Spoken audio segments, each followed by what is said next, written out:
Hoje, orando, e uma palavra tocou muito meu coração que eu gostaria de compartilhar com vocês hoje.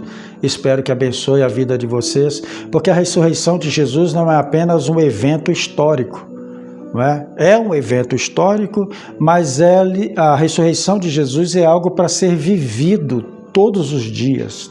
A ressurreição é um milagre de Deus, é a vida de Cristo ministrada a nós pelo seu Espírito Santo, para que nós possamos viver essas ressurreições na nossa existência, seja em qual área da nossa vida que seja atacada pela morte. A ressurreição é essa esperança de que tudo pode se fazer novo. Mas eu queria voltar um pouquinho lá, falando sobre a morte de Jesus. Eu vou pedir o Caio para colocar para a gente aqui um texto da Palavra de Deus, que é Hebreus. E se você tiver sua Bíblia e quiser abrir comigo, Hebreus capítulo 12, eu vou ler 2 versículos. Hebreus capítulo de número 12, carta, né? Fica no Novo Testamento.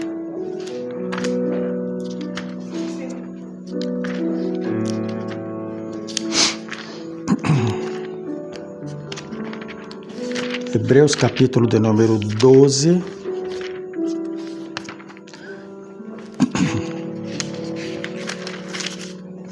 Essa Bíblia aqui é fininha. O verso 1 e o verso 2. Diz assim: portanto, grave essa palavra, portanto, também nós, uma vez que estamos rodeados por tão grande nuvem de testemunhas, livremo-nos de tudo que nos atrapalha e do pecado que nos envolve, e corramos com perseverança a corrida proposta para nós, tendo os olhos fitos em Jesus, autor e consumador da nossa fé. Ele, pela alegria que lhe fora proposta, suportou a cruz, ao desprezar a vergonha, e assentou-se à direita do trono de Deus. Pensem bem naquele que suportou tal oposição dos pecadores contra si mesmo, para que vocês não se cansem nem desanimem. Em 2004, na Páscoa de 2004, alguns aqui não tinham nem nascido ainda, o Mel Gibson lançou o filme A Paixão de Cristo. E quantos aqui assistiram A Paixão de Cristo? Muito bem. Quem assistiu essa semana? De novo, alguém assistiu? Não, né? Eu assisti novamente essa semana. O filme A Paixão de Cristo, do Mel Gibson, talvez seja o filme que mais retratou sobre a morte de Jesus, sobre os suplícios, sobre os açoites, sobre tudo aquilo que Jesus sofreu de todo o seu trajeto de condenação e de julgamento. Naquela época, em 2004, muitas igrejas e muitos irmãos lotaram os cinemas. Eu me lembro que eu assisti com a Miriam, nós assistimos no Parque Shopping, e os shoppings estavam lotados, as salas de cinemas lotadas. E em 2004 foi uma grande comoção o filme A Paixão de Cristo. Muitas pessoas se emocionaram, muitas pessoas choraram. Houve uma comoção muito grande social. Eu me lembro que eu assisti o filme também. O filme é forte. As cenas do filme realmente são muito fortes, são chocantes. E houve muitas críticas se o filme de fato estava relatando a verdade ou se o filme tinha exagerado, né? E eu me lembro que em mim mesmo, no meu coração, pensei em alguns momentos, não, mas não faz, assim, talvez não contribui muito para a fé, ver aquele lance das chicotadas em Jesus, aquilo que ele sofreu, do modo em que o seu corpo ficou tão dilacerado diante de todas aquelas atrocidades que ele sofreu. No entanto, o tempo foi passando, eu fui percebendo que isso é importante. A gente sempre tem uma ideia de descaracterizar o papel humano da fé, e a gente sempre quer espiritualizar tudo, inclusive até a morte de Jesus, de modo que a gente até pensa, não foi tão assim, não foi lá essas coisas todas, estão exagerando, Jesus não sofreu desse jeito, não foi isso. Mas de fato foi. E eu queria ler aqui, é um pouquinho pesado o que eu vou ler, mas eu gostaria que você se segurasse aí, porque Jesus suportou, então você pode suportar também. Eu trouxe aqui um livro do Lee Strobel, acredito que seja assim a pronúncia, é um jornalista americano que era ateu, confesso, e depois ele começou a pesquisar sobre a vida de Jesus, sobre a veracidade científica de tudo que aconteceu com Jesus, as provas científicas, provas médicas, tudo aquilo que pudesse comprovar que de fato Jesus passou pelo que passou. E tem uma parte aqui no livro, o livro Em Defesa de Cristo, que eu trouxe para ler com vocês, ele, sobre essa questão da morte de Jesus, ele então vai conversar e entrevistar um médico, né, um médico muito importante nos Estados Unidos, na época, isso aí em 1980 e alguma coisa, e que esse médico era um perito em dissecar corpos, então ele entendia tudo sobre como um corpo pode sofrer, o que pode acontecer, o que causa a morte de alguém ou não, né? E que é o Dr. Metterill. E ele então vai fazer uma entrevista e fazer algumas perguntas para ele dizer sobre essa questão da morte de Jesus, o que ele poderia dizer e afirmar como médico sobre a morte de Jesus. E aí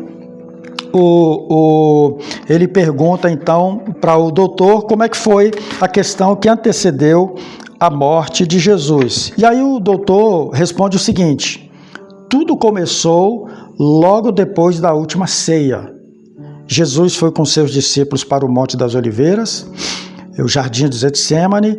Ali ele orou a noite toda e nesse processo ele estava já antevendo os fatos que ocorreriam com ele no dia seguinte e, como sabia o sofrimento que teria de suportar, era bastante natural que ele experimentasse muito estresse psicológico.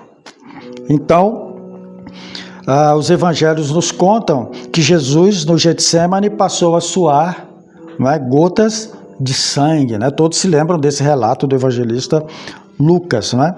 E aí o jornalista pergunta para o doutor: isso não é mero produto da imaginação humana? E então o doutor balança a cabeça e diz: de jeito nenhum. Essa é uma condição médica conhecida e chamada como hematidrose. Não é comum, mas está ligado ao alto grau de estresse psicológico. O que acontece é que a ansiedade extrema ocasiona a liberação de produtos químicos que rompem os vasos capilares nas glândulas sudoríparas.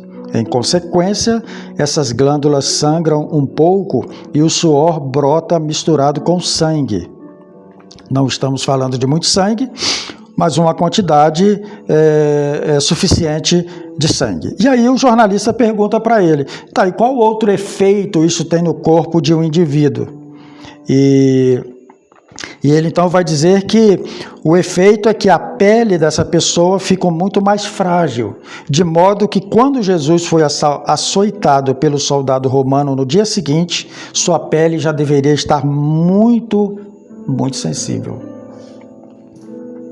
Bom, o jornalista então continuou perguntando para o Dr. Metterill sobre a vida de Jesus, e ele pergunta: e sobre o açoitamento? O que aconteceu com Jesus? Aí o doutor responde: os açoitamentos romanos eram famosos por serem terrivelmente brutais. O comum é que consistissem em 39 chicotadas, mas com frequência esse número era ultrapassado dependendo do humor do soldado que as aplicava. Os soldados usavam um chicote de tiras de couro trançadas, com bolinhas de metal amarradas. Quando o açoite atingia a carne, essas bolinhas causavam hematomas ou contusões profundas que se abriam nas chicotadas seguintes. Havia também presos ao açoite pedaços afiados de ossos que cortavam a carne profundamente. As costas ficavam tão maltratadas que, às vezes, os cortes profundos chegavam a deixar a espinha exposta. As chicotadas cobriam toda a extensão do dorso, desde a nuca até o traseiro e as pernas. Era terrível, diz o médico. Métero fez uma pausa e ele o incentivou e disse que um médico que estudou os castigos infligidos pelos romanos disse: à medida que o açoitamento continuava, as lacerações atingiam os músculos inferiores, que seguram o esqueleto, deixando penduradas tiras de carne ensanguentada. Um historiador do século III, de nome Eusébio, descreveu um açoitamento nesses termos. Abre aspas, as veias do sofredor ficavam abertas e os músculos, tendões e órgãos internos da vítima ficavam expostos. Sabemos que algumas pessoas morriam desse tipo de suplício antes de chegar a ser crucificadas, ou no mínimo a vítima sofria dores terríveis e entrava em choque hipovolêmico. E aí ele fala um pouco sobre esse choque hipovolêmico, né, que é quando a pessoa começa a perder grande quantidade de sangue, o coração se esforça para bambear mais sangue, mas não tem onde, a pressão sanguínea cai, causando desmaio, colapso, os rins param de produzir urina e, para conservar o que sobrou, o corpo está com sede porque já não tem mais líquido no próprio corpo. Por isso que Jesus pede água quando ele está sendo crucificado, ou diz, tenho sede, né, quando ele está sendo crucificado. Bom, vou pular aqui, aí ele pergunta, e o que aconteceu quando Jesus chegou no lugar da crucificação, já nesse estado? Uma pergunta que eu sempre fiz, como foi que Jesus conseguiu, como gente, ser humano, aguentar tudo aquilo, ainda carregar a cruz e chegar ainda? Porque a situação do corpo era totalmente algo que nenhum de nós aqui suportaria, o que Jesus suportou, e foi a cruz. E aí o doutor começa a dizer o seguinte, quando ele foi crucificado, ele deve ter sido deitado de costas para que suas mãos pudessem ser pregadas em posição estendida na viga horizontal. Essa viga era chamada patíbulum, até então separada da viga vertical que estava fixada no chão de modo permanente. Eu tinha dificuldades para entender, diz o jornalista, e perguntei, pregado com o quê? E então o médico responde, os romanos usavam pregos grandes, com cerca de 15 centímetros, bem afiados. Com eles atravessavam os pulsos. E então eu perguntei, mas não foi nas mãos? Não foram as mãos furadas? E o médico então responde para ele, não foram as mãos furadas. Se fossem furadas as mãos, a palma da mão não aguentaria o peso do corpo, se rasgaria. É porque naquela época se entendia o pulso como extensão da mão, por isso se falava a mão. Os pregos então eram colocados no pulso. E aí ele conta algo interessante, que ele diz o seguinte, que então o prego perfurava o pulso, que é onde conseguiria se ter mais apoio para o corpo, né? E nessa parte há um nervo central, o nervo que vai, esse nervo que vai, não é, durante todo o corpo, ele é esmagado pelo prego. E então o jornalista pergunta para ele, tá, e que tipo de dor ele teve? E aí o médico então diz, você conhece o tipo de dor que sente quando bate o cotovelo e leva um choque? Pois é, ele disse, quando isso acontece, você acertou um nervo chamado ulna. A dor é muito grande quando você o acerta em cheio. Aí o médico diz, agora imagine bem esse nervo sendo apertado, esmagado, com um prego entrando, apertando, furando tudo. E o médico então diz, a dor disso é totalmente insuportável. O médico diz que até então não havia um nome para essa dor. E essa dor passou a ser chamada dor excruciante. Essa pela qual Jesus passou quando os seus pulsos foram pregados à cruz.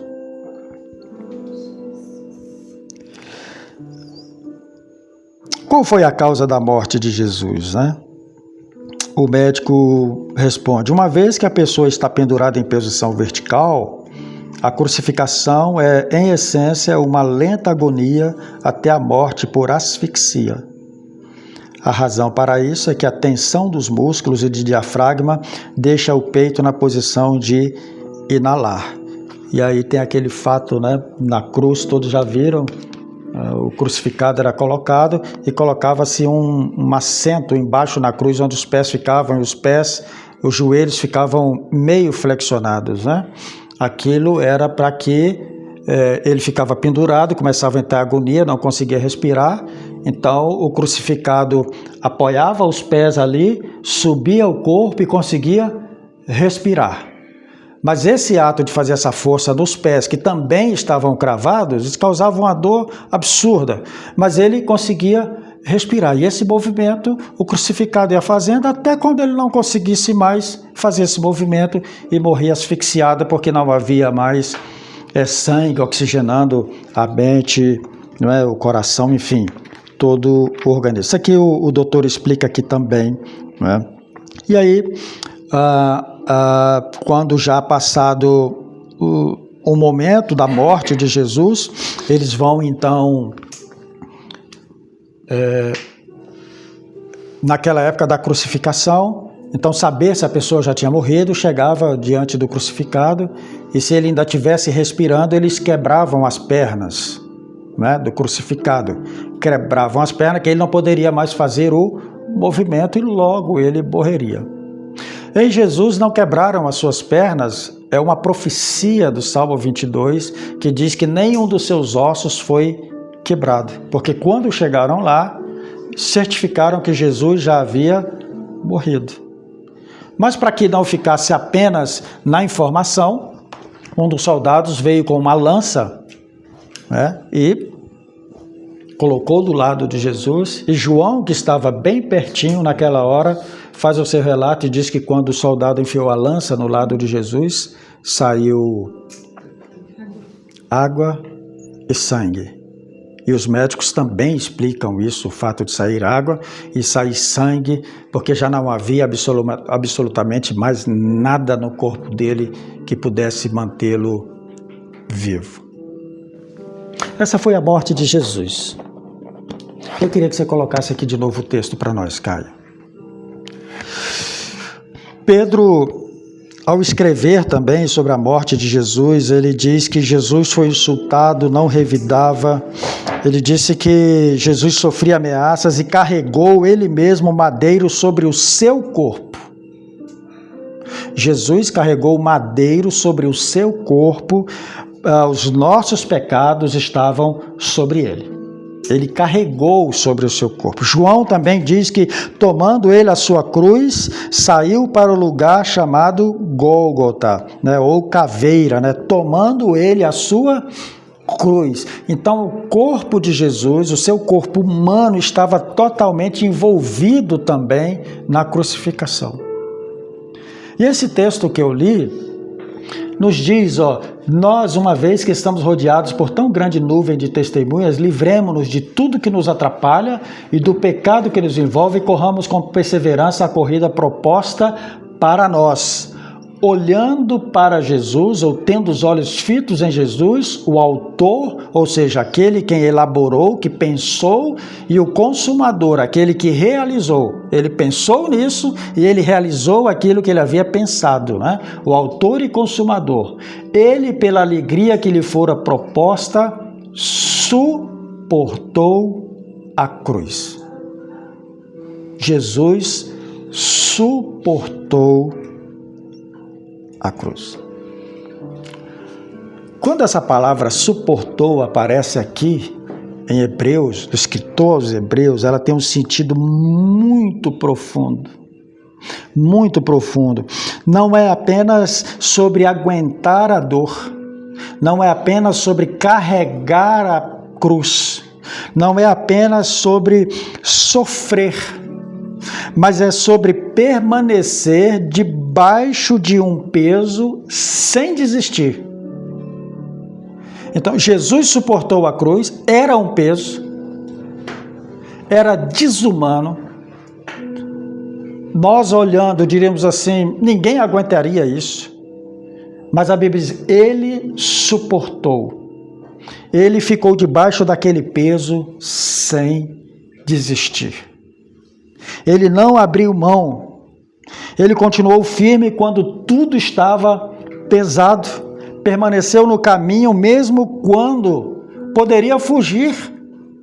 Guardem isso, Jesus poderia abandonar aquilo tudo. Jesus poderia deixar aquilo tudo. Lembram da proposta de Satanás para ele lá no deserto?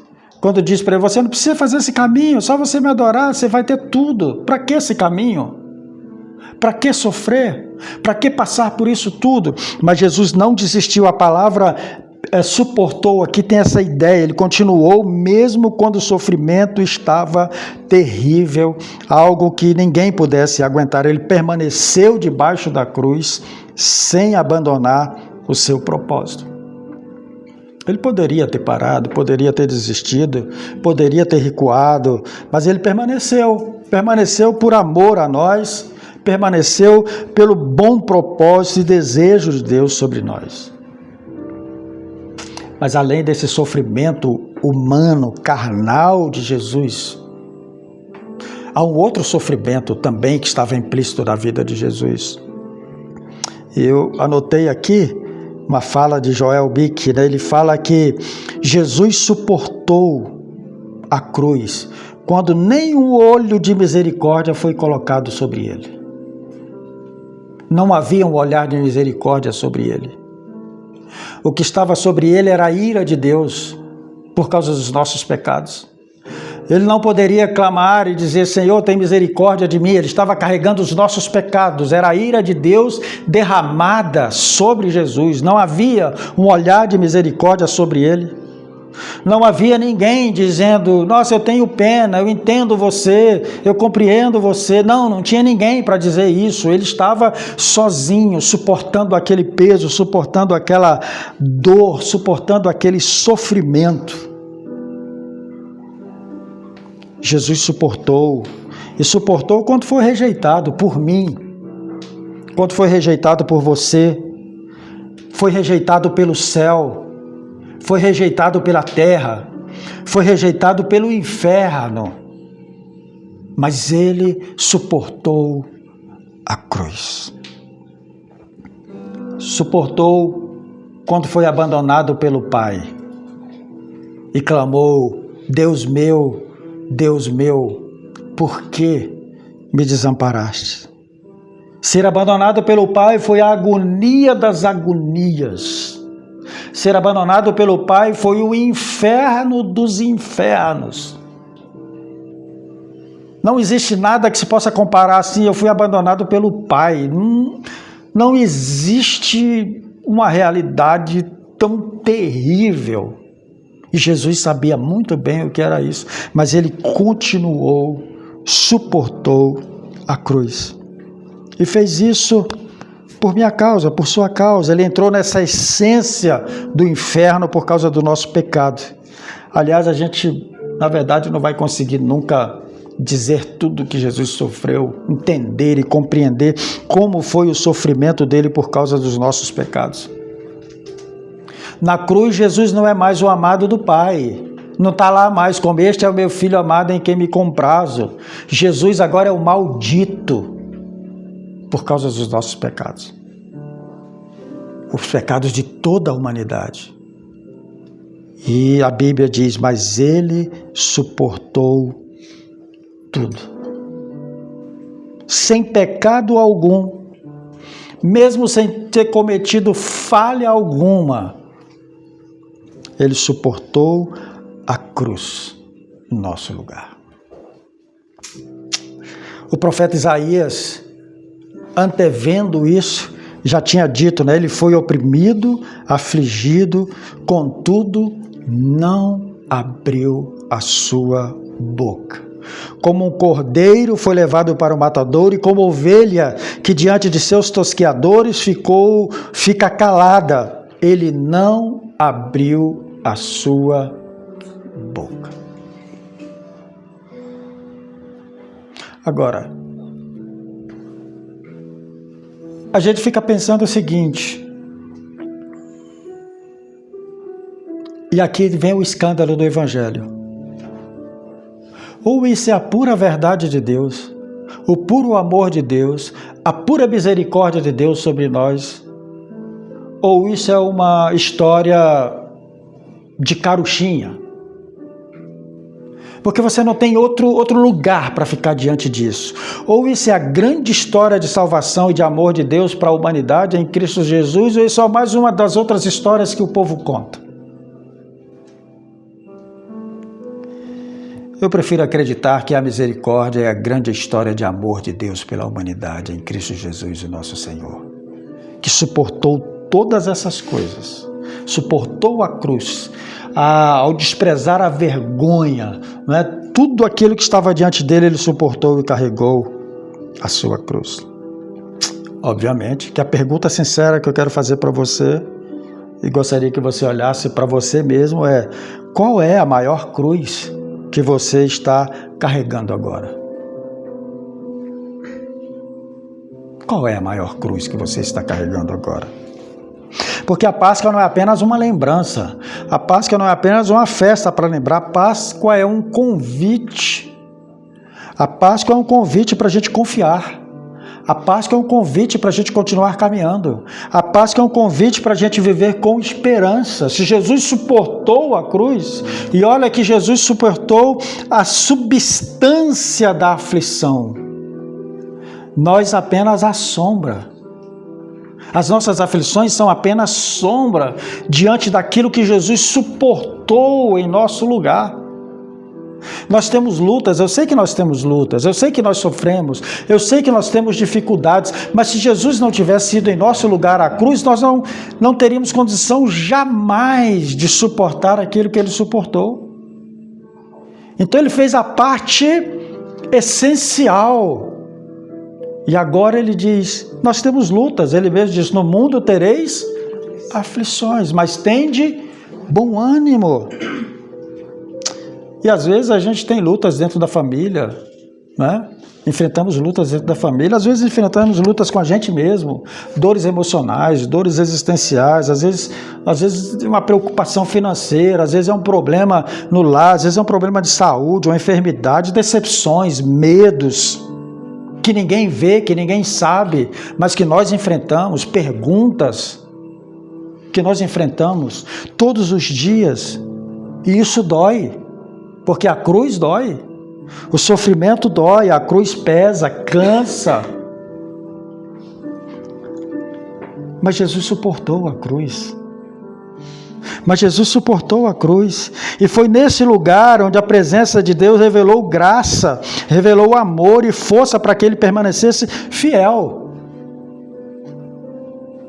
Porque assim, suportar a cruz é por um propósito, é para permanecer fiel, é para continuar caminhando, não desistir. E aí aqui, volte um pouquinho lá no versículo 1. Por isso que eu pedi a vocês para prestar atenção nesse conectivo, portanto, que é uma conjunção conclusiva, portanto. Porque o capítulo anterior, que é o capítulo 11 de Hebreus, quem se lembra o que está lá? Capítulo 11 de Hebreus. Sobre os heróis da fé, lembram? Pela fé Noé venceu, pela fé Abraão venceu, pela fé Sara, pela fé Raabe, pela fé Gideão, pela fé Davi, pela fé Samuel, pela fé Jacó, pela fé Isaac. E ele vai, pela fé, esses homens venceram, essas mulheres venceram, essas pessoas venceram. E hoje elas estão olhando para nós, como testemunhas. Aí ele diz, portanto... Logo que termina o capítulo 11, ele diz, portanto, ou seja, há uma conexão com o capítulo anterior, ele diz, portanto, também nós, uma vez que estamos rodeados de tão grande nuvem de testemunhas. Quem são essas testemunhas? Esses irmãos da antiga aliança, que creram, que saíram sem saber onde iriam, que venceram leões, diz a Escritura, foram cerrados ao meio, muitos foram sacrificados, mas não negaram a sua fé, não negaram a sua caminhada, suportaram a cruz, suportaram o sofrimento, né? Permaneceram firmes, mesmo diante da dor, mesmo diante do sofrimento, eles permaneceram firmes, suportaram, e o escritor está dizendo, eles se tornaram testemunhas, estão olhando para nós e dizendo, vamos lá, vamos caminhar, vamos seguir. E ele diz, livremos-nos de tudo que nos atrapalha, do pecado que nos envolve, corramos com perseverança a corrida que nos está proposta. E aí, finalizando, verso 2, aí ele diz, tende os olhos fitos em Jesus.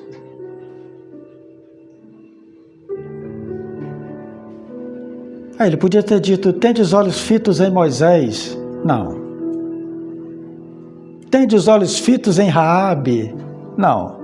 Conquanto foram pessoas de fé espetacular. Tende os olhos fitos em Jacó. Não. Ele diz, tende os olhos fitos em Jesus. E também não é, tende os olhos fitos na cruz de Cristo. Não. Tende os olhos fitos em Jesus, porque Ele é o autor e o consumador. Foi Ele que pensou isso, foi Ele que realizou isso e disse, se você olhar e olhar firmemente para Jesus, aquele que suportou a cruz, você também vai caminhar e carregar a sua cruz. Foi isso que ele disse, quem quiser me seguir, negue-se a si mesmo, tome a sua cruz e siga-me. Siga-me. Então, olhar para Jesus faz com que a gente esqueça daquilo que está na cruz que nós estamos carregando. Não é desprezar. Eu quero sempre chamar a atenção para isso aqui. A Bíblia não despreza o sentimento. A Bíblia não despreza a fraqueza. A Bíblia não despreza a sua humanidade. A Bíblia não despreza o que você passou, a sua história. Não, tudo isso faz parte da sua vida. Agora, isso tudo pode ser transformado, pode ser renovado, pode ser vivido de uma outra forma. Isso tudo pode ser, né, agora, passar a ser uma nova experiência dessa nova vida. Não é apagado, mas você pode trilhar um novo caminho. Jesus suportou todas essas dores, esse sofrimento, e morreu em nosso lugar, no meu lugar, morreu no seu lugar. Quantas vezes eu já pensei em desistir? Inúmeras vezes. Talvez também você já tenha pensado nisso. Quantas vezes eu achei que não iria suportar? E quantas vezes você também, em algum momento da sua vida, já disse, eu não vou suportar. Quantas vezes a gente já disse, eu estou cansado, é muito peso, eu já não estou dando mais conta. E são realidades da nossa vida. São realidades da nossa vida. Mas quando nós lemos isso e quando nós celebramos a ressurreição de Jesus, que suportou tudo por nós, a Bíblia nos chama a suportar. A suportar. A suportar a nossa cruz, para que a gente possa testemunhar, para que a gente possa viver a vida. E o amor venceu, e venceu sim, e sempre vai vencer. E quem vence é o amor. É o amor de Deus. E o amor vence todas as coisas. Então, se você está sendo perseguido por alguém, não vá perseguir essa pessoa. Ame. Ame. Você está sendo odiado por alguém? Não vá odiar no mesmo modo. Ame. Suporte essa cruz de amar alguém que está te odiando. Suporte a cruz de não perseguir quem está te perseguindo. Suporte a cruz de orar pelo seu inimigo.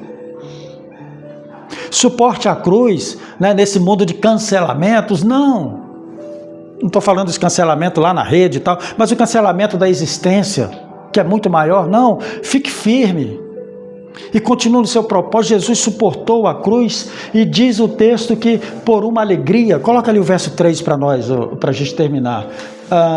Não, pode voltar, é o verso 2. Ele diz que, o verso 2, ele pela alegria que lhe fora proposta. Qual era a alegria que estava proposta que fez com que ele suportasse a cruz? O profeta já disse, ele verá o fruto do seu trabalho e ficará feliz. Jesus suportou a cruz porque um dia nós estaríamos aqui, reunidos, falando no nome dele, vivendo a vida dele, repartindo a vida dele, comunicando a vida dele e sendo fruto desse amor de Deus. Jesus suportou a cruz pela proposta que Deus lhe fez, você vai e eu vou restaurar a humanidade. Jesus suportou a cruz porque ele sabia que esse é o único meio de reconciliar os homens com Deus.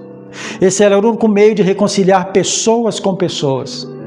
Suportar a cruz foi o único meio de Deus para que a gente pudesse experimentar uma nova vida e ter esperança de que tudo não vai acabar assim.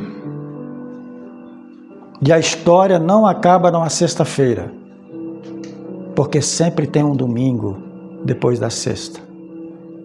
E Jesus ressuscitou, e Ele está vivo, e Ele é a nossa esperança, Ele é o nosso conforto, Ele é o nosso consolo.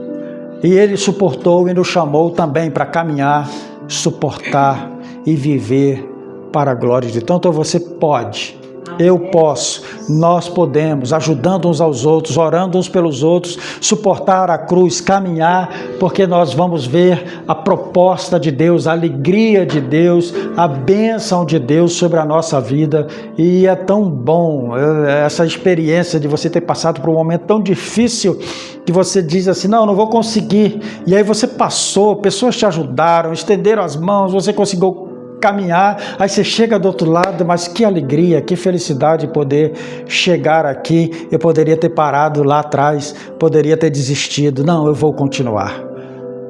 Essa é a Páscoa. Vamos celebrar que amanhã é segunda-feira.